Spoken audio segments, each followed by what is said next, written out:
Mr. President, dear wife, visiting presidents, former presidents, and former head of state, most distinguished ladies and gentlemen, it is with happiness that I review this book written by the renowned biographer of the late premier of the defunct Northern region, who was also the leader of the defunct Northern People's Congress, the Sadwanan Sokoto Sir Ahmadu Bello. Professor John Padden chose a very prominent personality as the subject for his authorized biography. President Muhammadu Buhari has shown great love for our country, both as a general and later as an elected president. He never allowed either a foreign army or insurgents to take control of any part of our dear country. As a general officer commanding the 3rd Armored Division of the Nigerian Army in Jos, he moved with speed to recover Nigerian territory around Lake Chad area that had been briefly occupied by foreign troops. Also, as president, he wasted no time to defeat and subdue the Boko Haram insurgents, so that our fellow Nigerians who had lived in internally displaced persons camps, both within and outside our country, are gradually returning to their homes, which were earlier occupied by the insurgents. I am happy to review this book because it tells the story of a man for most of his adult life occupied positions of influence and power, but chose to use his influence for the common good rather than for self.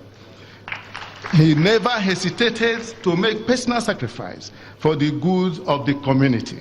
He is a very intelligent man with a sharp mind who may not want to speak often, but has great insight of events and situations in life.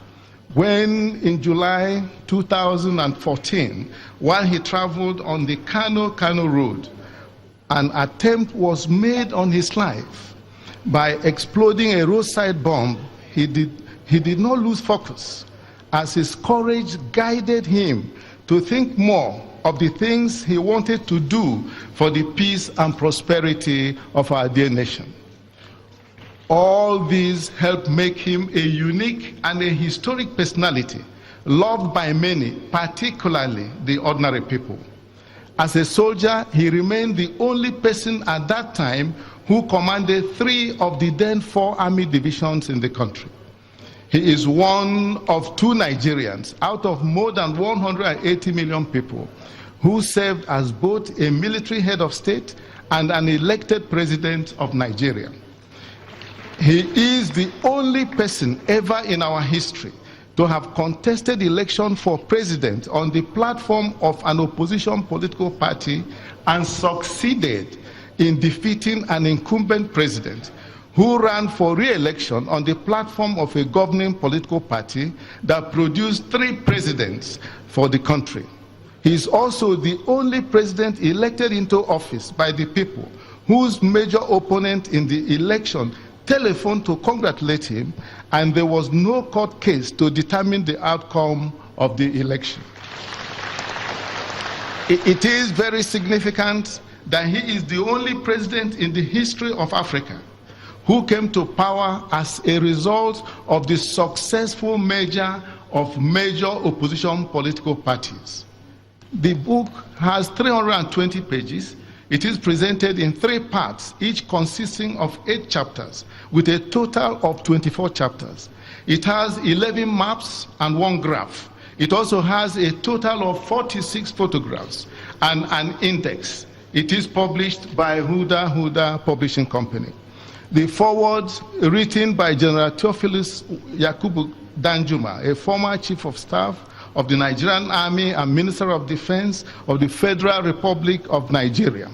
He says that, I quote, "In the course of his brilliant military career, Muhammadu earned a reputation as an officer of great personal discipline, competence and valor, driven by a deep sense of patriotism and an abiding concern of the welfare of his troops," unquote. He went further to say, I quote again, "It is now evident that these qualities have helped him enormously, sharpening his capacity to adapt to the needs of his country and to make a seamless transition from an autocratic leader to a democratic one," unquote. The author tells a fascinating and an engaging story of Muhammadu Buhari from birth to his present position as an elected president of Nigeria. He was born on December 17, 1942 in Daura, one of the most ancient of the Harbour states, as the 23rd child of his father, Adamu, who had 3 wives, and also as the youngest of the 6 children of his mother, Zulehat. His father was a Fulani, while the mother was a Kanuri. So you can see that our president is a crossbreed. The father died when he was only 4 years old and had to be raised by his mother. This would have created serious problems for many children at that age, but rather, young Muhammadu Buhari sharpened his survival instincts and embraced values that helped him to overcome the challenges of not benefiting from the guidance of a biological father at such a tender age. Some of the values include teamwork, bonding with peers, honor and integrity, hard work, duty, and especially honesty. Young Muhammadu had great love for nature and the outdoors. This made science courses more interesting to him. No wonder President Buhari shows a lot of interest in the affairs of the Federal Ministry of Science and Technology, of which I am a minister. It is likely that he got his love of the outdoors and nature from his father, who settled on a family farm with an extensive livestock, especially cattle, sheep, and goats.